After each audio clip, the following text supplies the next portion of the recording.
ஸ்டேஷன்லேருந்து கால்வாய் இருக்குது. அந்த கால்வாய் தண்ணி இந்த பக்கம் திறந்து விட்டுறாங்க.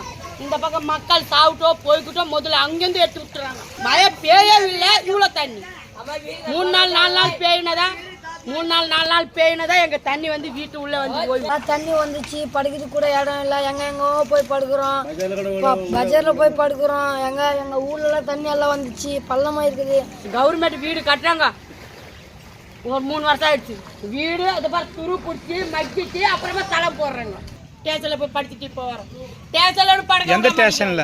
மீஞ்சூர் ஸ்டேஷனில். அதான் மீஞ்சூர் ஸ்டேஷன். எந்த ஸ்டேஷனு? இங்கே தான் நம்ம 1வது பிளாட்பாரத்தில். அங்கே படுத்தோன்னு போலீஸ்காரங்க விட மாட்டேங்கிறாங்க. தெட்டு அடிக்கிறாங்க. சாப்பிட்றது கூட சாப்பிட இல்லை. அங்கே போய் பஜாரில் போய் கேட்டு சாப்பிட்றோம். இந்த வீடு அப்படிதான் சொல்கிறாங்க. வீடியோ தான் பிடிக்கிறாங்க. பச்சை ஒன்றும் ஊடு மாறல, நாடு மாறல, நாங்களும் மாறல. இந்த குளத்துல தான் இருக்கிறோம்.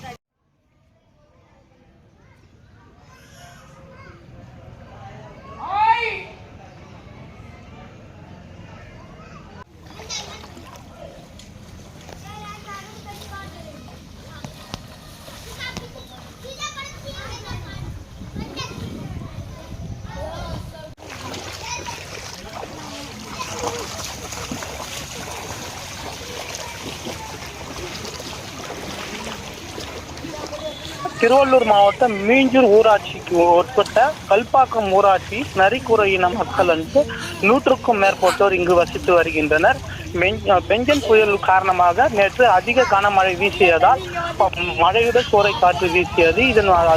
இதனால் மீஞ்சூர் சுற்று வட்டார பகுதிகளில் உள்ள மழை நீருடன் கழிவு நீர் கலந்து நரிக்குறவை இன பகுதியில் உள்ள வீடுகளுக்குள் புகுந்துள்ளதால் அப்பகுதி மக்கள் மிகவும் அச்சம் அடைந்துள்ளனர். இதனால் அவர்கள் வீட்டை விட்டு வெளியேறி ரயில்வே நிலையங்களில் தஞ்சம் அடைந்ததாகவும் அங்கு படுத்து உறங்கிய போது ரயில்வே துறையினர் அவர்களை விரட்டி அடித்ததாகவும் வருத்தத்துடன் தெரிவிக்கின்றனர். இதனால் அதிகாரிகள் எந்த முகாமிலும் இவர்களை அழைத்து செல்லப்படவில்லை எனவும் ஒரு குற்றச்சாட்டு இருக்கிறது.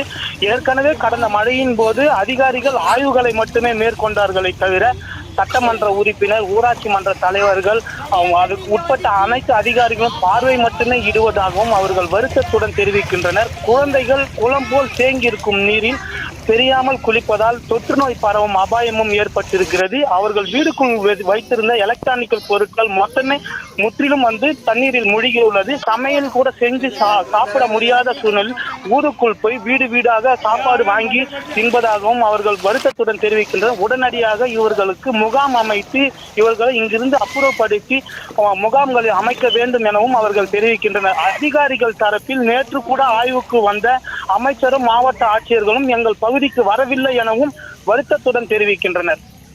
ஸ்டேஷன்லேருந்து கால்வாய் இருக்குது. அந்த கால்வாய் தண்ணி இந்த பக்கம் திறந்து விட்டுறாங்க. இந்த பக்கம் மக்கள் சாப்பிட்டோ போய்கிட்டோ முதல்ல அங்கேருந்து எடுத்து விட்டுறாங்க. பங்களாக்காரங்க என்ன செய்கிறாங்க, அந்த பக்கம் வந்து கால்வாய் வச்சுட்டு எந்த பக்கம் எடுத்து ஸ்டேஷன் சீன் காலில் இருந்து தான் இப்படி வந்துருக்கு.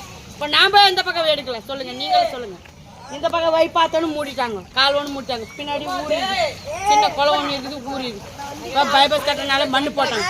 இப்போ வர மழை பெய்யவில்லை, இவ்வளோ தண்ணி 3 நாள் 4 நாள் பெய்யினதான் 3 நாள் 4 நாள் பெய்யினதான் எங்கள் தண்ணி வந்து வீட்டு உள்ளே வந்து போய் இது ஒரே நாளில் வந்து உள்ளே வந்துடுச்சு. நம்ம எங்கதான் போகிறது, என்னதான் பண்ணுறது? கவர்மெண்ட் வீடு கட்டுறாங்க.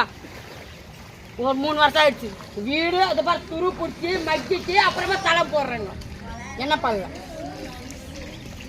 நம்மளை முடிஞ்சது தான் செய்ய முடியும். இப்போ எங்கள் வீட்டுக்கு ஒரு ஆழம் பள்ளம் இருந்துச்சு. மண்ணு போட்டால் தண்ணி வராது, என்னமோ குழந்தை கூட்டிகிட்டு ஓட முடியாது சொல்லி மண்ணு போட்டோம். பார்த்த மண்ணுக்கு உள்ளே வந்து அப்படியே தண்ணி பாருங்க. ஒரு 50,000 ரூபாய் கடன் வாங்கி ஒரு மண் வந்து ஒரு டிராக்டர் மண் வந்து 3000 ரூபாய் 4000 ரூபாய் அந்த ரேட்டுக்கு போட்டுன்னு வீடு இன்னும் தண்ணி நோயுது. இன்னும் எங்கே போகலாம்? எங்கே பார்த்துருந்தீங்க? இங்கே தான் வீடு தொடச்சி படுத்துட்டு மறுபடியும் காலையில் ஏறிட்டு ஸ்டேஷனில் போய் படுத்துட்டு இப்போ வரோம். ஸ்டேஷனில் படுக்க எந்த ஸ்டேஷனில்? மீஞ்சூர் ஸ்டேஷனில். அதான் மீஞ்சூர் ஸ்டேஷன். எந்த ஸ்டேஷனு? இங்கே தான் நம்ம 1வது பிளாட்பாரத்தில். அங்கே படுத்தோன்னு போலீஸ்காரங்க விட மாட்டேங்கிறாங்க. தெட்டு அடிக்கிறாங்க. இந்த வீடு அப்படிதான் சொல்கிறாங்க. வீடியோ தான் பிடிக்கிறாங்க. பச்சை இன்னும் ஊடு மாறல, நாடு மாறல, நாங்களும் மாறல. இந்த குளத்துல தான் இருக்கிறோம். வீடியோ சொல்ல போது நல்லா தண்ணி வந்துச்சு. படுக்கிறது கூட இடம் இல்லை. எங்கோ போய் படுக்கிறோம். பஜாரில் போய் படுக்கிறோம். எங்கள் ஊர்லலாம் தண்ணி எல்லாம் வந்துச்சு. பள்ளமாக இருக்குது. என்ன பண்ணலான்னா எல்லாம் எங்கெல்லாம் இடம் கூட இல்லை. சாப்பிட்றது கூட சாப்பிட இல்லை. அங்கே போய் பஜாரில் போய் கேட்டு சாப்பிட்றோம். காசு கூடவே இல்லை கையில். அங்கே தண்ணி எல்லாம் வந்துச்சு வீட்டில். எங்கே படுக்கணும் கூட தெரியல. பட்ஜெட்டில் போய் படுக்கணும்.